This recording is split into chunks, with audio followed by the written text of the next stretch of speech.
जय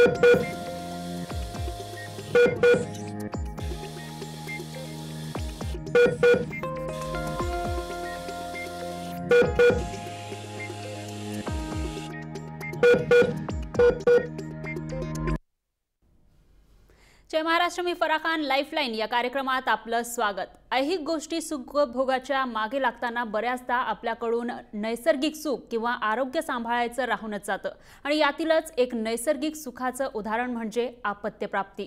खरं तर सध्याची जी बदलती जीवनशैली आहे आणि त्यामुळे आपत्यप्राप्तीकडे मध्ये जो त्रास होऊ लागलाय आणि परिणामी वंध्यत्वाची समस्याही जाणवू लागली आहे. नेमकी काय कारणं आहेत वंध्यत्वाची आणि त्यासाठी काय उपचार करायला हवेत या सर्वांवर आपल्याला आज चर्चा करायची आहे आणि त्यासाठी आपल्या स्टुडिओमध्ये मार्गदर्शनासाठी उपस्थित आहेत डॉक्टर अनिल पाटील.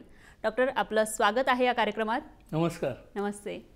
आणि डॉक्टर अनिल पाटील हे एक दृष्टा आणि बहुआयामी असं व्यक्तिमत्व असलेले डॉक्टर अनिल पाटील यांनी सकल आणि संयुक्त वैद्यक पद्धतीचा पाया आपल्या संयुक्त उपचार पद्धतीमार्फत भारतामध्ये प्रथमच रचलाय. ते MBBS गोल्ड मेडलिस्ट आहेत. वेदिक्युअर प्रायव्हेट लिमिटेड या कंपनीचे MD आहेत. त्याचबरोबर त्यांना 2007 साली इंदिरा गांधी सद्भावना पारितोषिक मिळालेलं आहे. त्याचबरोबर 2007 सालचा मनुष्यबळ लोकसेवा अकादमीतर्फे प्राईड ऑफ नेशन प्रतिभा सन्मान पुरस्कार मिळालाय.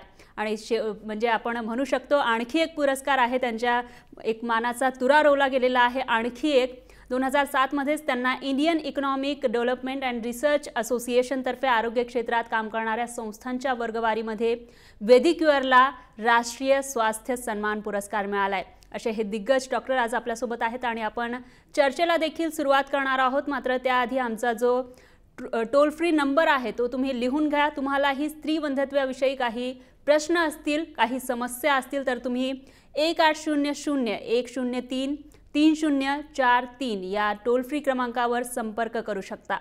तर डॉक्टर, आपण आता चर्चेला सुरुवात करणार आहोत. सर्वप्रथम म्हणजे स्त्री वंध्यत्व याच्यावर तुम्ही प्रॅक्टिस करता आणि बऱ्याच वर्षापासून तुम्ही याचा अभ्यासही करताय. तर स्त्री वंध्यत्व म्हणजे नेमकं काय? तर असं असतं की जेव्हा एक जोडपं लग्न करतं त्याच्यानंतर जर अनइंटरप्टेड त्यांच्यामध्ये समागम होत असेल तर 6 महिन्यानंतर आम्ही जर त्यांना अपत्यप्राप्ती झाली नाही तर आम्ही विचार करतो की काहीतरी गडबड आहे, की ह्यांना अपत्यप्राप्ती होत नाही आहे. मग 1 वर्ष गेलं आणि त्यांचा समागम जर आठवड्यातनं 2 वेळा किंवा 3 वेळा व्यवस्थित होत असेल आणि तरी देखील अपत्यप्राप्ती झाली नाही तर मग आपण म्हणतो की वंध्यत्व असण्याची शक्यता आहे. अच्छा. आणि तुला एक सांगतो की लोक नेहमी स्त्रियांना दोष देतात की त्यांच्यामुळेच वंध्यत्व येत. कारण मी अख्ख्या महाराष्ट्रात प्रॅक्टिस करतो, सर्व महाराष्ट्राला माहितीच आहे की आपण जेव्हा वंध्यत्वाचा विचार करतो तेव्हा जरा खेडोपाडी गेलं की वंध्यत्वाचा दोष स्त्रियांवर ठोकला जातो. पण असं नाही आहे. पुरुषांमध्ये जितकं स्त्रियांमध्ये वंध्यत्वाची शक्यता असते तेवढीच पुरुषांमध्ये असते. त्यामुळे वेदिक्युअरमध्ये कोणी आला तर पहिलं आम्ही पुरुषांची टेस्ट करतो. अच्छा. कारण कधी कधी काय होतं, सुरुवातीला नेहमी स्त्रियांची टेस्ट केली जाते आणि पुरुष तीच तिथेच आपला शांतपणे बसतो की माझ्यात काही दोषच नाही, असं नसतं. तर मला हे पहिलं सांगावंसं वाटतं की जरी आपण स्त्री वंध्यत्वावर बोलणार आहोत तरी पण पुरुषांमध्ये इक्वली दोष असतात आणि सुरुवातीला नेहमी आपण पुरुषांचा दोष कन्सिडर करतो की त्याच्यात दोष नसेल तर आपण स्त्रीकडे वळतो. राईट. की आता मग स्त्रीमध्ये काय दोष असणे. अगदी बरोबर आहे. हां. तर हे कारण खेडोपाडी प्रॅक्टिस केल्यामुळे मला ते खूप लागतं की स्त्रियांवरच नेहमी ठपका ठेवला जातो. तर तेवढा मी अवॉइड करायचा नक्की प्रयत्न करतो की सर्वांना हे समजावं की इक्वली दोष असू शकतो. तरी देखील आज आपण स्त्री वंध्यत्वावर बोलणार आहोत. पुरुष वंध्यत्वावर कधीतरी पुढच्या टॉपिकमध्ये बोलू शकतो आपण.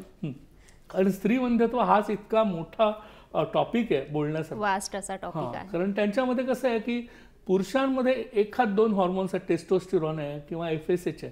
पण असं नाही आहे. स्त्रियांमध्ये खूप कॉम्प्लिकेटेड सिस्टम आहे हॉर्मोन्सची. म्हणजे मेंदूपासून ते बीजकोशांपर्यंत एक खास अशी सिस्टम आहे हॉर्मोन्स. ते वेगवेगळे हॉर्मोन्स वेगवेगळ्या ठिकाणी काम करत असतात. म्हणजे जरा फॉलिकल स्टिम्युलेटिंग हॉर्मोन किंवा LH हे मेंदूमध्ये काम करत असतात. त्यानंतर थायरॉइड हॉर्मोन आहे, थायरॉइड ग्लँडमध्ये काम करतो. मग इन्सुलिन आहे, तो पॅन्क्रियाजमध्ये काम करतो.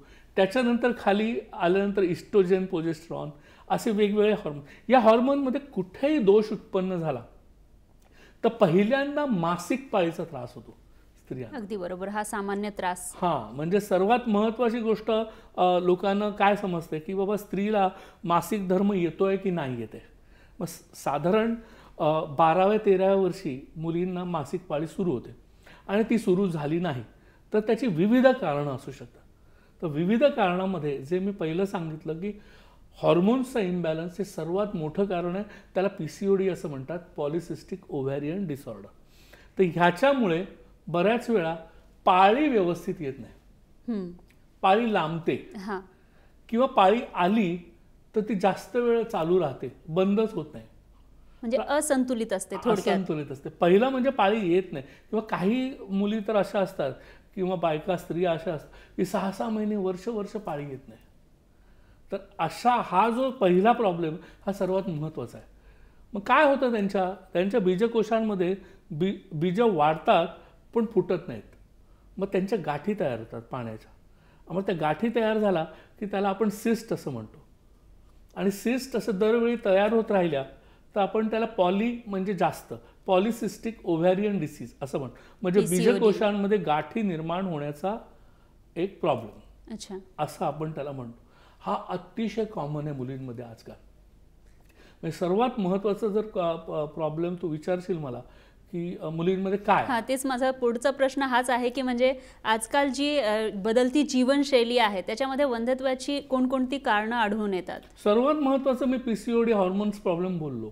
दुसरा थायरॉइडचा प्रॉब्लेम. म्हणजे आज 4 पैकी 1 मुलगी तुला PCODने किंवा थायरॉइडमुळे तिला त्रास होत असेल असं दिसेल.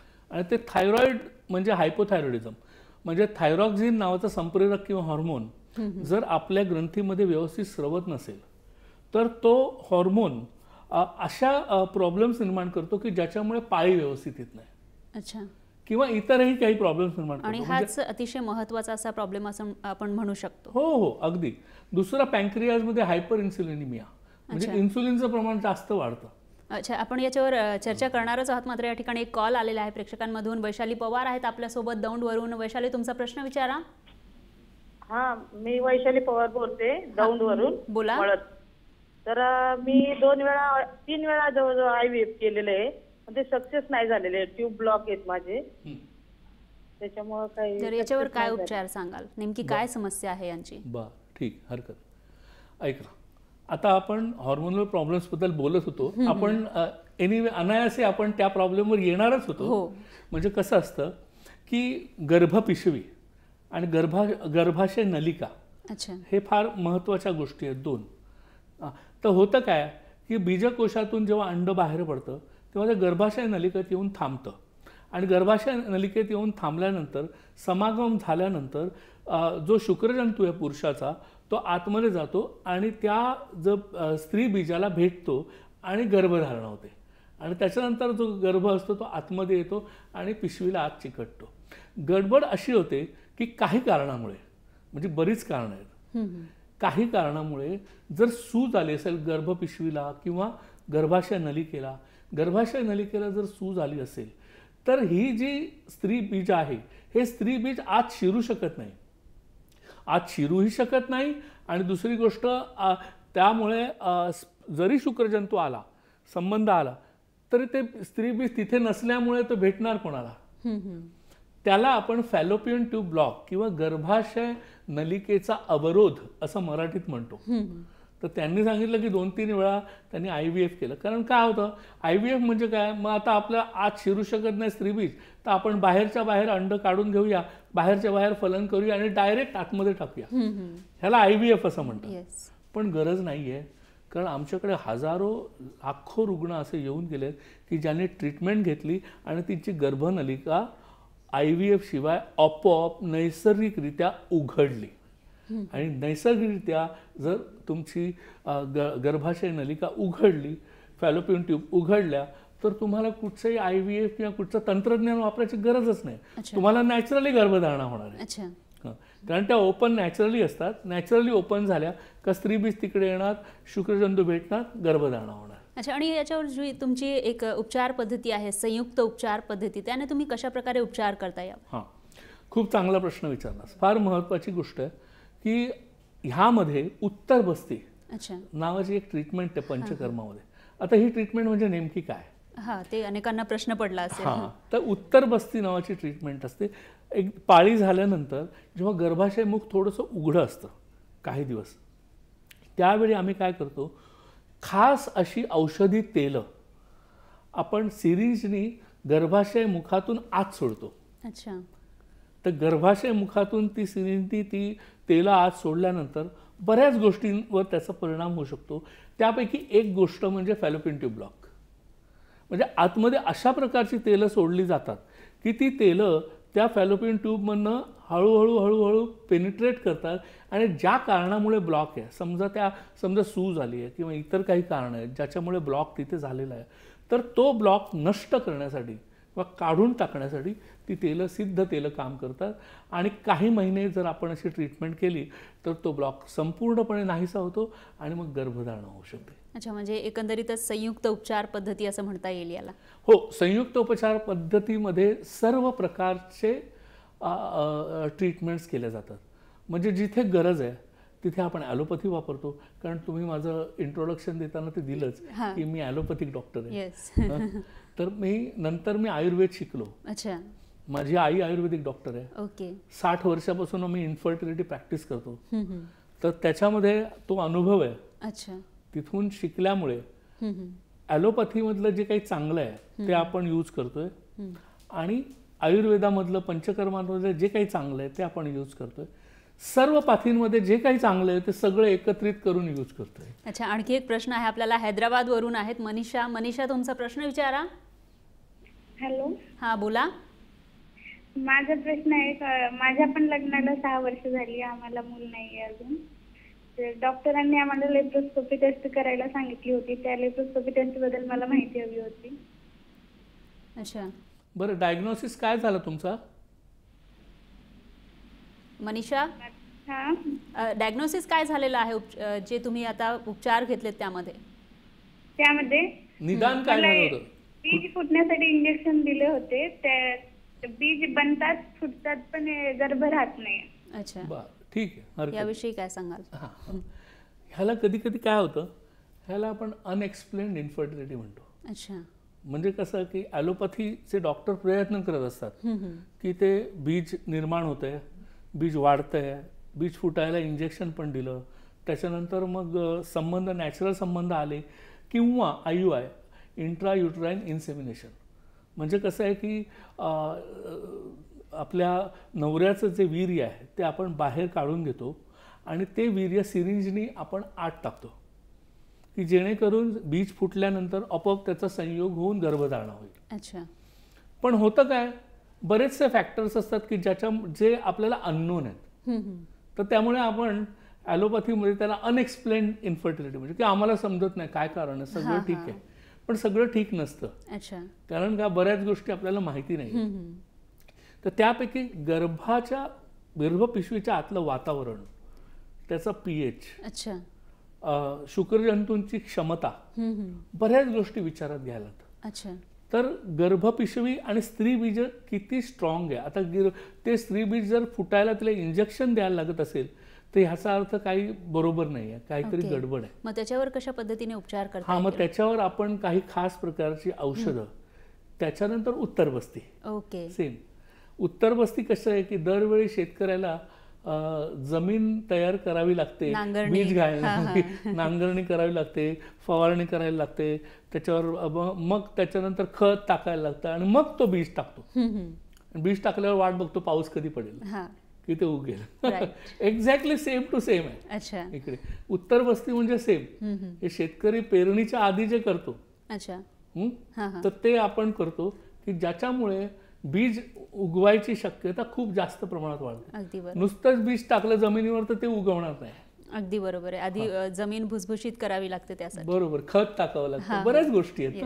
आणखी एक कॉल आहे आपल्याला, औरंगाबादहून आहेत सुजाता. सुजाता, तुमचा प्रश्न विचारा. हा, हॅलो सर. हा, बोला. सर, माझ्या लग्नाला 1.5 वर्ष झाले आणि माझे जो पिरियड आहे तो अनरेग्युलर आहे. रेग्युलर पिरियड्स आहेत त्यांचे. आणि मी त्याच्यासाठी टेस्ट केलेलं आहे सोनोग्राफी मध्ये. मला PCOS आणि थायरॉइडचं TSH वाढलेलं आहे. अच्छा. तर त्याच्यासाठी मी डॉक्टरांकडे ट्रीटमेंट करते, त्यांना काही असा फरक नाही वाटत आहे, काय करू मी? बस काय ठीक आहे, ऐकला. हां, आत्ता आपण सुरुवातीला बोललो ना, हां, हां. अगदीच तोच प्रश्न हिने आपल्याला विचारलेला आहे की हॉर्मोनल प्रॉब्लेम म्हणजे PCOS ती म्हणाली, हां. आणि दुसरं थायरॉइड. ओके. तिचा TSH वाढलाय, हां, हां. म्हणजे थायरॉइड स्टिम्युलेटिंग हॉर्मोन वाढलाय. ओके. वाढलाय ते असं दर्शवतंय की थायरॉक्झिन योग्य प्रमाणात स्रवत नाहीये. तर आता अशी परिस्थिती जेव्हा असेल तेव्हा आपण संपूर्ण पंचकर्म देतो. त्यामध्ये वमन, विरेचन, बस्ती, नक्ष्य ह्या गोष्टी आल्या, शिरोधारा या गोष्टी आल्या.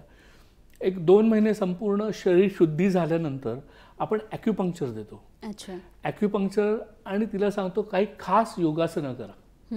त्यात जालंधर बंध, जिव्हा बंध, सिंहमुद्रा, विपरीत करणी, सर्वांगासन अशी काही आसनं आहेत. अच्छा. तर हे कॉम्बिनेशन आपण तिला सांगतो. ओके. तर हे कॉम्बिनेशन पंचकर्म, ॲक्युपंक्चर असं काही महिने केल्यानंतर तिचे पिरियड्स आणि स्त्रीबीज वाढणं आपोआप सुरू होणार. ओके. ह्याच्यासाठी आपल्याला कुठच्याही केमिकलचा किंवा हॉर्मोनचा वापर करण्याची गरज नाहीये. म्हणजे नैसर्गिक प्रक्रियेने आपण ते करू शकतो. अगदी. कारण का, तुम्ही अनैसर्गिक क्रियेने कितीही करायचा प्रयत्न केला तरी ते होणार नाहीये. कारण PCOD तुम्ही गुगलमध्ये टाईप करून बघा, त्याला ट्रीटमेंट नाही. मग जर ट्रीटमेंटच नसेल तर ते करणार काय बिचारे? अगदी बरोबर डॉक्टर. पण आपण ही ट्रीटमेंट वर्षानुवर्षाच्या अभ्यासाने शोधून काढलेली आहे. अच्छा. आणि ते वर्षानुवर्षाचा अभ्यास आपल्याला इथे उपयोगी पडतोय. अगदी बरोबर. की ही ट्रीटमेंट म्हणजे कसं आहे, संयुक्त उपचार पद्धतीचा ग्रेटनेस ह्याच्यातच आहे. अगदी. की एका वेळी आपण आयुर्वेद वापरतोय, पंचकर्म वापरतोय, योग वापरतोय, ॲक्युपंक्चर वापरतोय, इतरही गोष्टी म्हणजे सर्व उपचार पद्धतींचा मिळून समुच्चय. अगदी बरोबर. तर उपचार पद्धती एवढ्या कॉम्बिनेशन केल्यामुळे म्हणजे तिला बरं होण्याची शक्यता खूप वाढते. येस. आणि तो शॉर्टेस्ट कट आहे.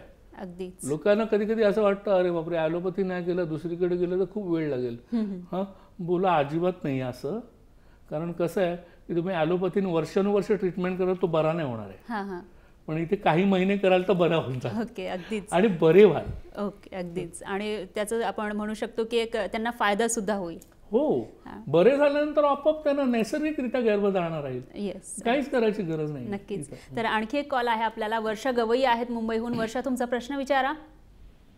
हॅलो. हा, बोला. हा मॅडम, मला PCODचा प्रॉब्लेम आहे. अच्छा. आणि मला पिरियड रेग्युलर नाही येत म्हणजे. ओके. आणि मॅडम, मला अगोदर थायरॉइड होतं, पण आता ते नील आहे. पण मला PCODचा प्रॉब्लेम आहे आणि पिरियड रेग्युलर नाहीये. आणि मी आयुर्वेदिक आता करते मॅडम. अच्छा. म्हणजे मी पूर्ण करून म्हणजे केलंय. म्हणजे ते 28 डेजचे गोळ्या असतात ना, ते सुद्धा केल्यात मी. ओरल बोलतात ते सुद्धा केलेत, पण मला काही फरक नाहीये. आणि मी अनमॅरिड आहे, 28 वर्षाची. अच्छा. म्हणजे त्यांना आतापासूनच, आता आपण जे चर्चा करत होतो. खूप छान. कारण का, तुला आश्चर्य वाटेल की 15-16 वर्षाच्या मुली माझ्याकडे येतात, 18 वर्षाच्या येतात.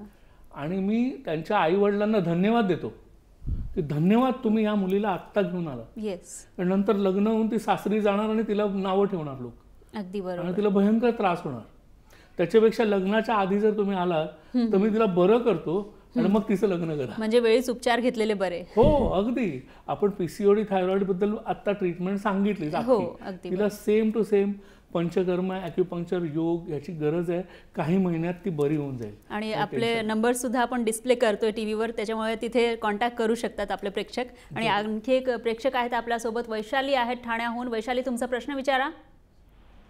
हॅलो. हा, बोला. हा, दोघांनाही नमस्कार. नमस्ते. माझ्या सुनेचं 2दा IVF झालेलं आहे आणि तिला ट्यूबमध्ये तेव्हा इन्फेक्शन होतं म्हणून एक ट्यूब त्याची काढण्यात आलेली आहे.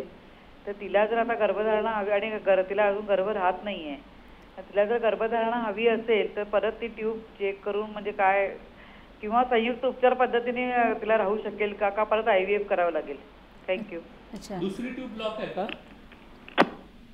फोन आपला कट झालेला आहे. हरकत नाही. पण एकूण मला समजलं, IVF केलंय याचा अर्थ, आणि एक ट्यूब इन्फेक्टेड होती म्हणून डॉक्टरने ती काढून टाकली. अगदी बरोबर. हे बघा, परमेश्वराची कृपा माना की आपल्याला 2 डोळे, 2 कान दिलेत, 2 किडन्या दिल्यात, 2 लंग्स दिलेत. का दिलेत? एक खराब झालं तर दुसरं काम करेल. तसं तुम्हाला 2 ट्यूब्स दिल्यात. एक ट्यूब काढून टाकली, दुसऱ्या ट्यूबला आपण रिपेअर करूया. अच्छा. दुसऱ्या ट्यूबला आपण ट्रीटमेंट करूया उत्तर बस्तीची, व्यवस्थित लेखन उत्तर बस्ती, आणि ती ट्यूब ओपन होईल. आणि ती ट्यूब ओपन झाल्यावर तुम्हाला काहीही करायची गरज नाही, तुम्हाला नैसर्गिकरित्या गर्भधारणा होईल. त्यामुळे उगाच दरवेळी टेक्नॉलॉजीचा वापर करायचा विचार करू नका. संयुक्त उपचार पद्धती करा, तुम्हाला अजूनही चान्सेस आहेत की नॅचरली गर्भधारणा होईल. अच्छा. आताच आपण PCOD विषयी बोलत होतो, PCOS विषयी बोलत होतो, तर ही मुख्य समस्या आहे का स्त्रीवंध्यत्वाची, असं म्हणता येईल का आपल्याला? हॉर्मोनल प्रॉब्लेम्स जर आपण सुरुवातीला बोललो, ही खरंच मुख्य समस्या आहे. म्हणजे ज्यावेळी पिरियड्स इरेग्युलर होतात किंवा स्त्रीबीज वाढत नाही वगैरे वगैरे ह्या जेव्हा गोष्टी होतात तेव्हा ही खूप मोठी समस्या आहे. पण त्याचबरोबर जरा आपण थोडंसं पुढे जाऊन पाहिलं तर आपण ट्यूब्स ब्लॉक्स बद्दल बोललो. बरोबर. आता ट्यूब ब्लॉक हा एक मोठी समस्या आहे की ज्याच्यामध्ये खास करून IVF केलं जातं. अगदीच. ह्या पलीकडे अजून काही समस्या आहेत, त्याला एंडोमेट्रियोसिस असं म्हणतात. आता एंडोमेट्रियोसिस म्हणजे काय? जेव्हा स्त्री बीज वाढतं त्याच्यामध्ये जास्तच फुगत जातं, त्याचं सिस्ट होतं आणि आतमध्ये रक्तस्राव होतो. तो असा एक प्रॉब्लेम आहे की दरवेळी मग सिस्ट होतं, आतमध्ये रक्तस्राव होतो आणि प्रचंड वेदना होतात पाळीच्या वेळी. आणि ह्या रोगाला ट्रीटमेंट नाही, ह्या रोगाला सर्जरीच करावी लागते. मग संयुक्त उपचार पद्धतीने तो कसा बरा करता येईल? म्हणजे मी कधी कधी गमतीने म्हणतो, आणि ते खरं पण आहे, गायनेकॉलॉजिस्टला स्वतःला जेव्हा एंडोमेट्रियोसिस होईल तेव्हा तो सुद्धा माझ्याकडेच येईल किंवा ती सुद्धा माझ्याकडेच येईल, कारण त्याला ट्रीटमेंट नाही. सारखी सारखी सर्जरी तर किती वेळ करणार? अगदीच बरोबर. तर जसं किडनी स्टोन आहे की बाबा झाल्यावर सारखी सर्जरी केली तरी पुन्हा पुन्हा होतो, तसं एंडोमेट्रियोसिस आहे की जो पुन्हा पुन्हा होतो. तर त्यामध्ये हे जी सिस्ट होते, ही सिस्ट होण्याची जी टेंडन्सी आहे ही बऱ्याच बायकांमध्ये आढळते की ते अंड फुगतं सिस्ट होतं, फुटतच नाही. कळलं? त्यामुळे मूल होण्याची शक्यता नाही, कारण स्त्री बीज फुटायला पाहिजे मूल होण्यासाठी, आणि फुटल्यानंतरच गर्भधारणा होण्याची शक्यता. तर आपण त्यांना अशी ट्रीटमेंट देतो की ज्याच्यामुळे डिस्मेनोरिया किंवा त्याचे पाळीच्या वेळी दुखणं असतं ते कमी होतं, सिस्ट होण्याची टेंडन्सी कमी होते. सिस्ट जर मोठ्या असतील तर आपोआप हळूहळू सुकत बारीक होतात आणि निघून जातात. सर्जरी करायची आवश्यकता नाही. अगदीच बरोबर. आणखी एक शेवटचा कॉल आपण घेऊयात. रुपाली आहेत पुण्याहून. रुपाली, तुमचा प्रश्न विचारा. Hello sir. बोला. माझ्या लग्नाला 6 वर्ष झाली आहे, पण अजून मला मूल वगैरे झालं नाहीये आणि माझी लॅप्रोस्कोपी पण झालेली आहे. काय निदान काय झालं? काहीच नाही, पण सर म्हटले ते होईल म्हणून मूल असं. अजून ट्रीटमेंट चालू आहे माझी. नाही. बरं, तुमच्या पतीचा जो काउंट आहे, स्पर्म काउंट वगैरे सगळं व्यवस्थित आहे का? हो, सगळं चेकिंग झालं, पण दोघांना नॉर्मल सांगितलंय. बरं, ठीक आहे, मग ठेवून द्या. अशाविषयी काय सांगाल? अनएक्सप्लेन्ड इन्फर्टिलिटी, ज्याचं कारण आधुनिक वैद्यकशास्त्राला कळलेलं नाही. आणि मी मगाशी सांगितलं, अनेक कारणं अशी असतात की आपण अजून काही एवढे प्रगत नाही झालो की आपल्याला सगळीच कारणं कळतात. प्रगती होत राहते, म्हणजे होईल अजून 50 वर्षांनी अजून जास्त कारणं कळतील. पण आयुर्वेदाला किंवा संयुक्त उपचार पद्धतीमध्ये ही जी कारणं आहेत ती दूर करण्याचा प्रयत्न केला. फर्टिलिटी लो असेल, स्त्री बीजाची क्वालिटी व्यवस्थित नसेल, ही जी आहे ती आपल्याला जोखता येत नाही, नुसतं सोनोग्राफी करून कळत नाही. तर ही क्वालिटी इम्प्रूव्ह करणं, स्त्री बीजाची ते वेळेवर फुटेल हे बघणं, पुन्हा गर्भापिशवीची क्षमता वाढवणं, शक्ती वाढवणं, अशा बऱ्याच गोष्टी याच्यामध्ये येतात. म्हणजे अनएक्सपेक्टेड असतात, ते लवकर कळून येत नाही. अनएक्सप्लेन्ड म्हणतो, अनएक्सप्लेन्ड असतात आणि एक्सपेक्टेड सुद्धा म्हणू शकतो. अनएक्सपेक्टेड पेक्षा अनएक्सप्लेन्ड असतात. अगदीच बरोबर. म्हणजे त्याला एक संयुक्त उपचार पद्धती हा एक उत्तम उपचार म्हणावा लागेल. येस, अगदी प्रश्नच नाही. ओके, ठीक आहे सर, तुम्ही खूप छान पद्धतीने आम्हाला मार्गदर्शन केलं, त्याबद्दल तुमचे खूप खूप धन्यवाद. आम्हाला आणखीही बोलायला आवडलं असतं, मात्र आपल्याला वेळेचं बंधन आहे, त्यामुळे लाईफलाईन मध्ये आता वेळ झालेली आहे इथेच थांबण्याची. तुम्ही पाहत रहा जय महाराष्ट्र.